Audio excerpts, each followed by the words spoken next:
पहला money market instrument हमने पढ़ा था कॉल मनी। कॉल मनी एक ऐसा इंस्ट्रूमेंट है जो कि सिर्फ और सिर्फ कौन से इंस्टीट्यूशंस के बीच में ट्रेड होता है? Inter bank transactions. ये एकदम क्लियर होगा। एक एक इंस्ट्रूमेंट हमने बहुत डिटेल में पढ़ा है। हर एक इंस्ट्रूमेंट में क्वेश्चन है, आज हम क्वेश्चंस भी करेंगे। तो इन दिस स्पेसिफिक केस जो कॉल मनी होता है, कॉल मनी इंस्ट्रूमेंट होता है, वो सिर्फ और सिर्फ कौन से इंस्टीट्यूशंस के बीच में ट्रेड होता है?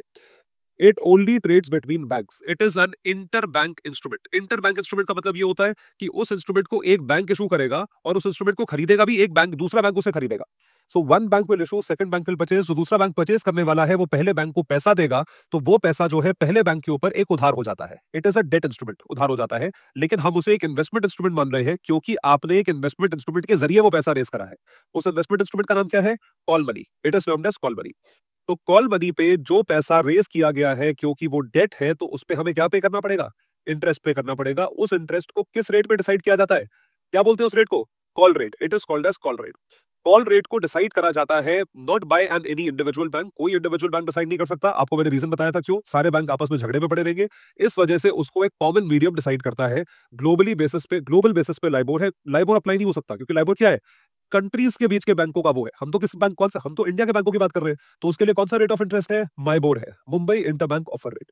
मुंबई इंटरबैंक ऑफर रेट भी कैसे डिसाइड होता है, ये अलग कैलकुलेशन है। ये आप मतलब बहुत डिटेल की कैलकुलेशन है, इकोनॉमिक्स ऑप्शनल वगैरह में पढ़ते हैं, यहाँ के लिए रिक्वायर्ड नहीं है। लेकिन उसके बेसिस पे रफली आप ये समझ के चलिए, मुंबई इंटरबैंक ऑफर रेट होता है on the basis of demand supply of loans in the economy वगैरह वगैरह। उसके बेसिस पे डिसाइड होगा और उसके बेसिस पे आप इंटरेस्ट रेट, कॉल रेट जो है वो डिसाइड कर लोगे। कॉल रेट एक ऐसा इन्वेस्टमेंट इंस्ट्रूमेंट है जिसके जरिए जो आप पैसा रेस करते हो उसको कहा जाता है ओवरनाइट मनी। ओवरनाइट मनी का मतलब यह है जो पैसा मैं कॉल मनी इंस्ट्रूमेंट को इशू करके रेस कर रहा हूं, वो पैसा मुझे 1 से 2 दिन में मैक्सिमम वापस करना है। सेम डे वापस करना हो सकता है, अगले दिन वापस करना हो सकता है, 2 दिन के अंदर अंदर वापस करना हो सकता है। उन पैसों को क्या बोलते हैं? Call money. अगर वो ड्यूरेशन 2 दिन के बियॉन्ड जाए, if that duration goes beyond 2 days, मतलब 2 to 14 days, उसको क्या कहा जाएगा? नोटिस मनी कहा जाएगा। और 14 days to 365 days term money कहा जाएगा। Call money, notice money, term money, 3 type का मनी है और ये वो इंस्ट्रूमेंट है जो कि इंटर बैंक ट्रांजैक्शन का इंस्ट्रूमेंट है। दूसरा इंस्ट्रूमेंट हमने पढ़ा ट्रेजरी बिल्स, यानी कि टी बिल्स। ट्रेजरी बिल्स और T bills basically are called as government bonds. इनको गवर्नमेंट बॉन्ड्स कहा जाता है क्योंकि इनको सिर्फ और सिर्फ गवर्नमेंट इशू कर सकती है। और गवर्नमेंट में भी कौन सी गवर्नमेंट इशू कर सकती है? Only and only central government can issue T bills. T bills state government issue नहीं कर सकती। स्टेट गवर्नमेंट टी बिल्स जैसा किसी और नाम से इशू कर सकती है, लेकिन state government T bills issue नहीं कर सकती। Similarly municipal government, local government जो होती है, म्यूनिसिपैलिटी जो होती है, म्यूनिसिपैलिटी भी अपने कोई बॉन्ड इशू कर सकती है, लेकिन टी बिल्स के नाम से इशू नहीं कर सकती। तो treasury bills are pure prerogative. Only jurisdiction which is held over T-bills is of central government। Central government का jurisdiction उसमें आता है, दायरा उसी का है। ट्रेजरी बिल्स का मैकेनिज्म कैसे काम करता है? Those bills are issued at a discount and redeemable at par। I repeat, issued at a discount and redeemable at par। इसका मतलब ये होता है जो उसकी फेस वैल्यू है, यानी कि जो उस पे लिखा है, जो उसकी फेस वैल्यू पे लिखा है, वो फेस वैल्यू जो है उससे कम प्राइस पे इशू होगा। मतलब 100 रुपए का नोट मुझे 90 रुपए का मिल रहा है, सिंपल सी बात, ये समझिए। तो अगर वो टी बिल मान लीजिए 10,000 रुपीज का है, that T bill is available to me for let's say 9500 rupees. तो 9500 रुपीज का मिला, डिस्काउंट पे मिला, और जो भी वो उसका ड्यूरेशन रहेगा, डेट ऑफ मैच्योरिटी रहेगी, पीरियड ऑफ होल्डिंग रहेगा, उसके अनुसार मुझे क्या मिल जाएगा? I will get the redemption at face value. Redemption जो है एट फेस वैल्यू होगी, रिडेम्पशन एट पार होगी। इस तरीके से ट्रेजरी बिल्स काम करते हैं। ये टी बिल्स का मैकेनिज्म है। दूसरी चीज है, टी बिल्स को इसी वजह से जीरो कूपन बॉन्ड्स कहा जाता है। जीरो कूपन बॉन्ड्स का मतलब है, जीरो कूपन का मतलब है 0% रेट ऑफ इंटरेस्ट। कि आपका रेट ऑफ इंटरेस्ट क्या है? 0% है। 0% का मतलब क्या हुआ? मतलब उसके ऊपर मुझे रेट ऑफ इंटरेस्ट 0 मिलता है। I get 0 rate of interest. उसमें रेट ऑफ इंटरेस्ट अलग से नहीं कहा जाता, लेकिन रेट ऑफ इंटरेस्ट जैसे कॉल रेट, कॉल रेट क्या है? एक रेट ऑफ इंटरेस्ट है, ऊपर से है। जीरो कूपन बॉन्ड्स का कोई रेट ऑफ इंटरेस्ट नहीं होता, वो इनबिल्ट होता है फेस वैल्यू में। अब तुम उसे अलग से कैलकुलेट कर, अब कैलकुलेट करने वाले तो करते ही होंगे कि मुझे इतना परसेंट रिटर्न मिला, 9500 के 10,000 मिले, तो आप कैलकुलेट कर लो, आपको पता चल जाएगा कितना रिटर्न मिला है। उसे आप इंटरेस्ट कह लीजिए, आरओआई कह लीजिए, लेकिन कॉन्सेप्ट ये कहता है कि वो जीरो कूपन बॉन्ड है, उस पर 0 रेट ऑफ इंटरेस्ट मिलता है। इस तरीके से टी बिल्स काम करते हैं। सिर्फ और सिर्फ सेंट्रल गवर्नमेंट इशू करेगी और कोई उसको इशू नहीं कर सकता। टी बिल्स जो है वो सिर्फ और सिर्फ 3 ड्यूरेशन के हो सकते हैं। They can be only and only for 3 durations. वो 3 ड्यूरेशन कौन कौन से हैं? T91, T182 and T364। 91, 182, 364। इसका मतलब 3 महीने, 6 महीने, 9 सॉरी 6 महीने, 9 महीने और 12 महीने। इस तरीके से 3 इश्यूज में आप टी बिल्स इशू करते हो। तो टी बिल्स जो है जनरली वो इशू करे जाते हैं इंस्टीट्यूशंस को। आई रिपीट, वो इशू करे जाते हैं इंस्टीट्यूशंस को। इंस्टीट्यूशंस यानी आप या तो उसे आरबीआई को इशू करोगे, आरबीआई खरीदेगा, या उसे बैंक्स खरीद सकते हैं। तो दोनों ही चीजें, दोनों ही इंस्टीट्यूशंस जो उसे खरीदते हैं वो उनको यूज कर सकते हैं उसी पर्पस के लिए जिस पर्पस के लिए बैंक्स को गवर्नमेंट सिक्योरिटीज यूज करना अलाउड है।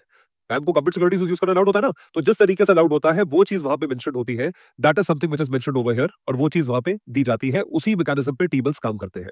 T bills are the safest instruments क्योंकि वो सेंट्रल गवर्नमेंट द्वारा बैक्ड इंस्ट्रूमेंट्स होते हैं। They are backed by central government. T bills की तरह जो टी बिल्स चौथे ड्यूरेशन के भी थे उनको कहा जाता था T14। T14 को डिसकंटिन्यू कर दिया गया। अब जब डिसकंटिन्यू किया गया तो उसके बाद ये रियलाइज हुआ कि ऐसे इंस्ट्रूमेंट की जरूरत तो है, लेकिन इतने कम ड्यूरेशन के लिए जरूरत नहीं है। हमें फ्रीडम चाहिए कि हम कितने भी टाइम के लिए इशू कर सकते हैं अगर हमें 91 डेज से कम तक के लिए करना है। तो उसके लिए क्या किया गया, एक नया इंस्ट्रूमेंट इशू करा गया। और नया इंस्ट्रूमेंट कौन सा है? Cash management bills. Cash management bills का जो पीरियड ऑफ होल्डिंग है वो किस ड्यूरेशन तक हो सकता है? T91 तक हो सकता है। T91 नहीं है, 91 तक हो सकता है, या समझिए 90 तक हो सकता है, क्योंकि T91 पे आप क्या इशू कर दोगे?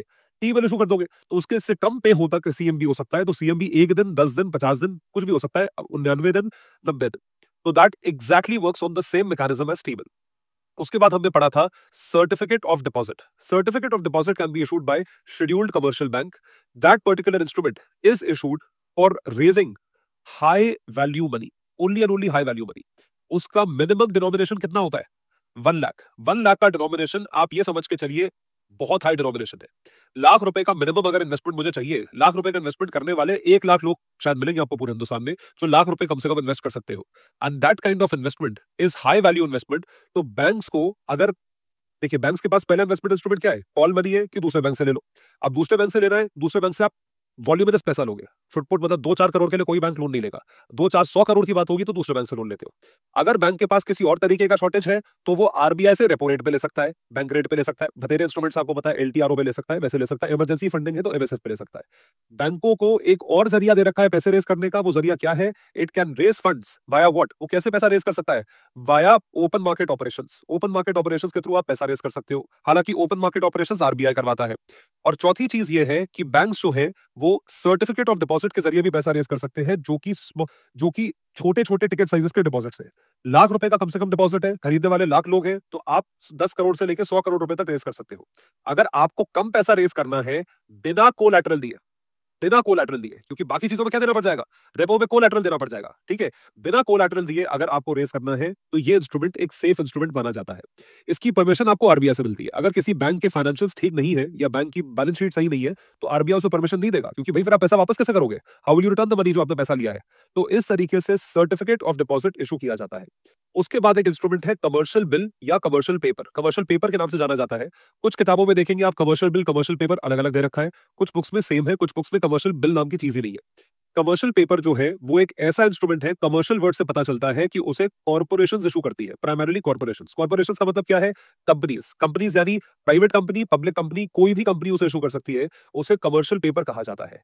वो उसके जरिए पैसा रेज कर सकते हैं। They can raise money from people, from citizens. अब आप पूछोगे कंपनीज को क्या जरूरत पड़ गई लोगों से पैसा रेज करने की? बिल्कुल जरूरत है।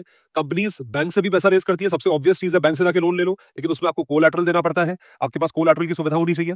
दूसरी चीज है कंपनीज शेयर मार्केट से पैसा उठा सकती है, अपने शेयर इशू करके पैसा उठा सकती है। उसमें आपकी एक स्पेसिफिक रेटिंग होनी चाहिए। अगर आप शेयर मार्केट से पैसा उठा चुके, आप और नहीं उठाना चाहते या और नहीं उठा सकते किसी वजह से, तो आपको तीसरा जरिया भी दिया हुआ है। मतलब देखिए इन सारे इंस्ट्रूमेंट से हमें क्या सीखने को मिलता है कि आपको हर चीज का रास्ता मिला हुआ है। ये रास्ता है, अब तुम इसे यूज करो या ना करो वो आपके ऊपर है। और ऐसे बहुत सारे हैं जो इशू करते हैं कमर्शियल पेपर, बहुत सारे हैं इशू करते हैं। जरूरी नहीं है वो आप ही को इशू करे या मुझे इशू करे, सिटीजंस के सामने इशू करे।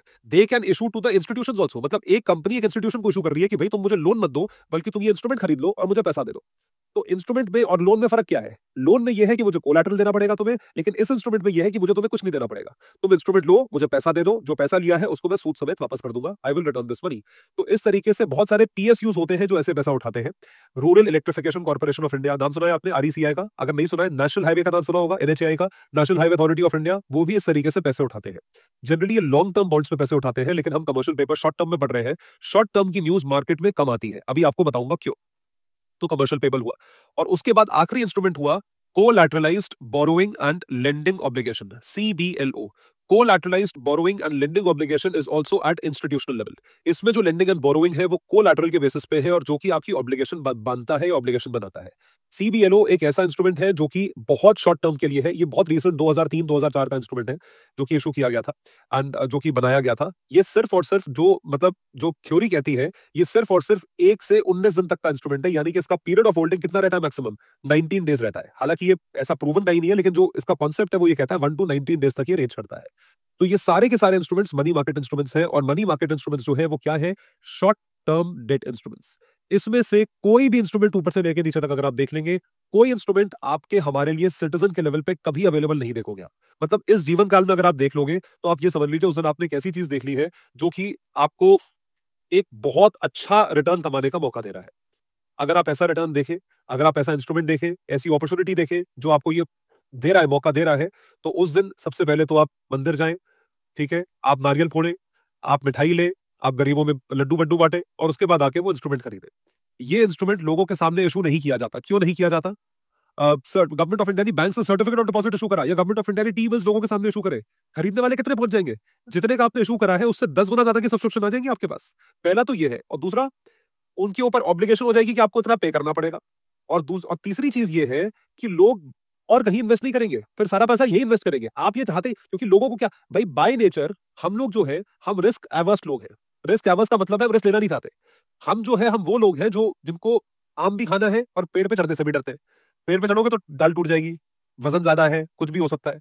तो आप पेड़ पे चढ़ने से भी डरते हो और आपको आम भी खाने हैं। तो उस वजह से आप नीचे खड़े होकर भुतकते रहोगे कि आम हाथ में आ जाए, डंडे वंडे मारोगे, झाड़ू मारोगे कि आम हाथ में आ जाए, लेकिन आप पेड़ पे चढ़ोगे नहीं। तो ये सेम चीज अप्लाई होती है इन दीस पर्टिकुलर इंस्ट्रूमेंट्स की। मनी मार्केट इंस्ट्रूमेंट में सारा का सारा पैसा आ जाएगा। इस वजह से सेफ इंस्ट्रूमेंट की अपॉर्चुनिटी आपको हमें नहीं मिलती है। बहुत ऑब्वियस सी बात है, जो चीज लेस रिस्की है उसमें सब्सक्राइब करने वाले तो करोड़ों की संख्या में लोग मिल जाएंगे आपको। You will get in billions, ये आपको बिलियंस में ये संख्या मिल जाएगी। तो ये चीजें हमने कल कवर करी थी।